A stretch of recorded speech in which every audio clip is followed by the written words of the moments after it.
Hello friends, இன்றைக்கி நம்ம சேனலில் அவியல் எப்படி செய்யலான்னு பார்க்கலாம். அதுக்கு அவியல் செய்கிறதுக்கு ஒரு வெள்ளரிக்காய் எடுத்துருக்கிறேன், ஒரு சின்ன கேரட்டு, ஒரு 5 பீன்ஸு, ஒரு பாதி வாழைக்காய், ஒரு சின்ன பீஸ் புடலங்காய், சின்ன பீஸ் சேனக்கிழங்கு, ஒரு உருளைக்கிழங்கு, 2 கத்திரிக்காய், ஒரு பெரிய பல்லரி, ஒரு 6 பச்சை மிளகாய் எடுத்துருக்கேன், முருங்கைக்காய் 1.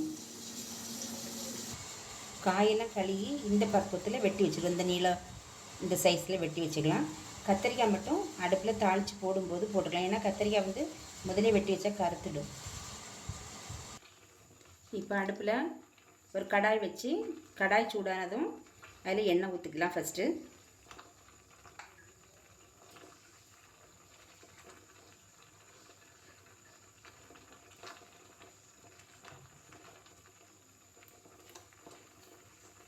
எண்ணெய் இப்போ சூடாயிடுச்சு, கடுகு போட்டுருவோம்.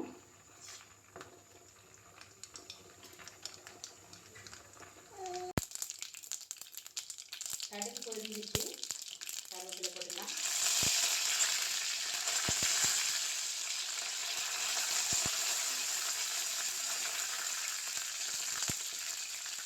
வெட்டி வச்ச காயும் போட்டுக்கலாம்.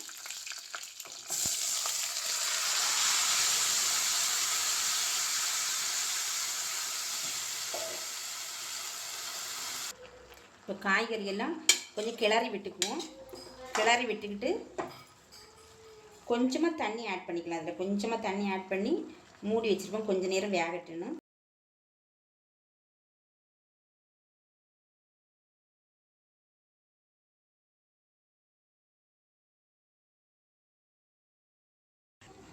அவியல் செய்கிறதுக்கு அரைக்கிறதுக்கு தேங்காய், பச்சை மிளகாய், ஒரு சின்ன துண்டு இஞ்சி, 2 பல் பூண்டு, 1/4 டீஸ்பூன் மஞ்சப்பொடி, ஜீரகம். புளிப்புக்கு ஒரு சின்ன கொத்துண்டு புளி எடுத்திருக்கேன், கரைச்சி போட்டுக்கலாம். மாங்காய் இருந்தால் மாங்காய் போட்டுக்கலாம். நான் மாங்காய் இல்லாதனால தான் புளி போட்டிருக்கேன். இப்போ காய் வெந்துடுச்சு. நம்ம அரைச்சி வச்ச தேங்காய், பச்சை மிளகாய் எல்லாம் இதில் ஆட் பண்ணிக்கலாம்.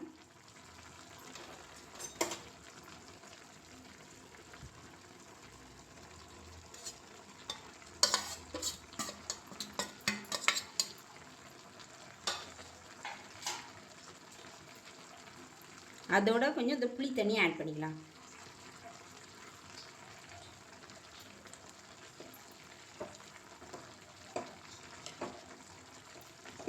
கொஞ்சம் கிளறி விட்டுக்குவோம்.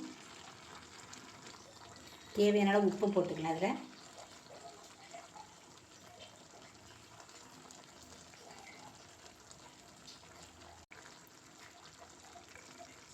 உப்பு போட்டு கொஞ்சம் கிளறி கொஞ்ச நேரம் ஒரு 2 மினிட்ஸ் மூடி வைப்போம். அவியல்ல இப்போ உப்பு காரம் எல்லாம் கரெக்டாக இருக்குது. இதில் கொஞ்சம் தேங்காய் எண்ணெய் மட்டும் இதில் கொஞ்சம் ஆட் பண்ணிக்குவோம்.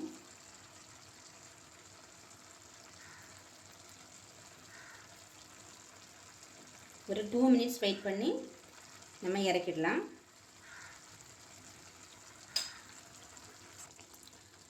சுவையான மணமான அவியல் ரெடி ஆகிடுச்சு. நீங்களும் இதே மாதிரி செய்து பாருங்கள். செய்து பார்த்துட்டு எப்படின்ட்டு கமெண்ட்ஸில் சொல்லுங்கள். சப்ஸ்கிரைப் பண்ணுங்கள். நன்றி.